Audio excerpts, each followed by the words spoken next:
మధ్యలో సార్ మీరు SSOకి వాళ్ళు సంధ్యా థియేటర్ యాజమాన్యం అల్లు అర్జున్ వస్తున్నారు ప్రీమియర్ షోకి అని చెప్పేసి లెటర్ రాశారు. ఆ లెటర్ వెనక వెంటనే రిప్లై కూడా రాసిచ్చారు, కుదరదని చెప్పారు. సో ఈ థియేటర్కి అండ్ అల్లు అర్జున్కి మన పోలీసుల మధ్యలో ఎవరు కోఆర్డినేట్ చేశారు? ఈ రిజెక్ట్ చేశారనే విషయాన్ని అల్లు అర్జున్కి వీళ్ళు చెప్పలేదా, లేకపోతే ఎవరు దీనికి చెప్పకుండా వదిలేశారా? అసలు అది మా పైన ఎట్లా అవుతుందండి? మీరు అడగాలి కదా థియేటర్ వాళ్ళని. మెమరీ వాళ్ళు అప్లై చేశారు, రిజెక్ట్ చేశారు.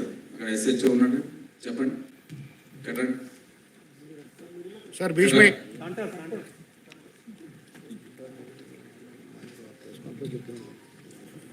నమస్కారం మీడియా మిత్రులు. సార్ ఫస్ట్ ఆఫ్ ఆల్ చాలా బాధ అనిపిస్తుంది సార్. సార్ ఇక్కడ 15 రోజుల నుంచి ఈ సంఘటన ఒక ప్రాణాన్ని కాపాడలేక ఒక బాధ నాకు 15 రోజుల నుంచి ఇదే అవుతుంది సార్. ఎందుకంటే నా చేతుల్నే చాలా ట్రై చేసిన సార్, చాలాసేపు కనలేను నేను, మా మౌనిక ఎస్ఐ. అసలు చెప్పలేని ఇది సార్ 15 రోజుల నుంచి నా మధ్యలో వెళ్తూ ఉంది. ఆ దేవుని భయవంతుల్లా ఆ బాబు కోలుకోవాలని నేను కోరుకుంటున్నాను సార్. ఆ రోజు జరిగిన సంఘటన సార్, మేనేజ్మెంట్తో నేను బ్యాక్ సైడ్ నేను రాసి మేనేజ్మెంట్కి ఇంటిమేషన్ ఇచ్చిన సార్. నాకు పై అల్లు అర్జున్ టీం నుంచి మనకి ఎలాంటి ఇంటిమేషన్ లేదు సార్.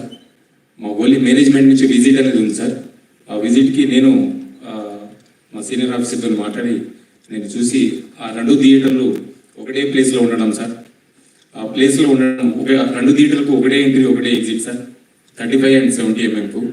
అది పాసిబుల్ కాదానికి అదే పేపర్ కాపీ టు SHO ఒకటి వచ్చింది సార్. బ్యాక్ సైడ్ నేనే నా స్వయాన రైటింగ్ రాసి మేనేజ్మెంట్కి వెళ్ళిన సార్. వాళ్ళ అల్లు అర్జున్ టీం కాంటాక్ట్ మాకు లేదు సార్. సో మేనేజ్మెంట్ వాళ్ళకి ఇంటిమేషన్ చేయాలి సార్ అది. సో ఇంకోటి సార్, బిఫోర్ 2 hours నుంచి నేను స్ట్రగుల్ చేస్తున్నా. మీడియా మిత్రులందరూ ఉన్నారు, చాలా మంది, ఒక దాదాపు 100 మంది ప్రెస్సులు ఉన్నారు. 2 hours నుంచి మేము, మా SI Mounika lady officer, so ఎంతోగానో ట్రై చేస్తున్నాం crowd full control. So management మా ఎదురుగానే ఆ గ్రిల్ గిట్స్ ఇరగడము, మేము పడిపోవడం, దేవుని వల్ల అది భగవంతుడు ఈ రోజులు ఉన్నామంటే అది ఎవరు ఉన్నాం. కానీ ఫస్ట్ ఆఫ్ ఆల్ నేనే పోతాను అనుకున్నా సార్. ఆ సిచ్యుయేషన్ అట్లా అయిపోయిందట. సో ఏమంటే నేను మేనేజ్మెంట్ నా ముంగటే ఉన్నారు, నాగరాజు, సమ్ అదర్ మేనేజ్మెంట్ ఏ వాళ్ళందరూ ఉన్నారు. సో వాళ్ళు చూస్తూ ఉన్నారు, వాళ్ళ కళ్ళతో చూస్తూ ఉన్నారు. 2 hours కూర్చొని నేను ఇంటిమేషన్ చేసిన. సో మీరు ఇంటిమేషన్ చేయండి, క్రౌడ్ ఇట్లా ఉంది, ఇది పాసిబుల్ కాదని కూడా నేను స్వయం నా ఓరల్గా కూడా చెప్పిన అక్కడ సంఘటన జరిగేటప్పుడు సార్. సో వాళ్ళకు ఇంటిమేషన్ అంటే అప్పుడు నా ఫోన్ వాళ్ళ కాంటాక్ట్ నాకు ఉంటుంది కదా సార్. వాళ్ళు మాకు మేనేజ్మెంట్ వాళ్ళు మాకు ఇంటిమేషన్ చేసుకోండి, నేను మేనేజ్మెంట్కి ఇంటిమేషన్ చేయగలను సార్. సార్ అల్లు అర్జున్ మాత్రం ఇక్కడ సార్, అల్లు అర్జున్ మాత్రం నేను వస్తున్నట్లు చాలా క్లియర్ గా మేము పర్మిషన్ తీసుకున్నామని అల్లు అర్జున్ చెప్తున్నాను. ఇప్పుడు దీని మీద ఇంకా ఫర్దర్ క్వశ్చన్స్ వద్దు, ఆన్సర్స్ వద్దు. మీరు అంతా చూశారు, ఇక మీకు ఎటువంటి మనసు ఉందో దాన్ని బట్టి మీరు దీన్ని అర్థం చేస్తాండి సార్. 1 last question. ఇది ప్రజల ముందు ఇది వెళ్తుంది. ఎవరికైతే కనీస జ్ఞానం ఉంటుందో వారికి అర్థమైపోతుంది ఏం జరిగింది.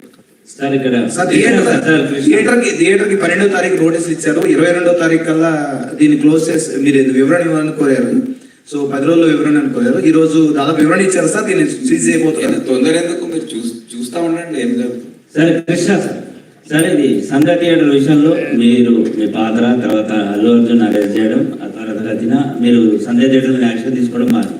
ఈ సంచలనమైన కేసుల వ్యవహారంలో కొన్ని కేసులు, ఈ కేసులు పక్క పెట్టేస్తే కొన్ని కేసులలో కేవలం మీరు దర్యాప్తు చేయడం, FIRకే కేసులు నమోదైనాయి అని చెప్పేసి కొన్ని ఆరోపణలు ఉన్నాయి సార్.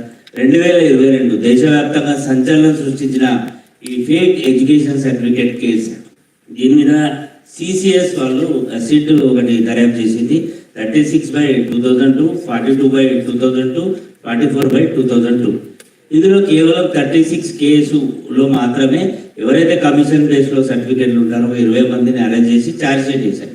ఈ 42, 44 కేసులు ఇప్పటి వరకు ఛార్జ్ షీట్కి నోచుకోలేదు.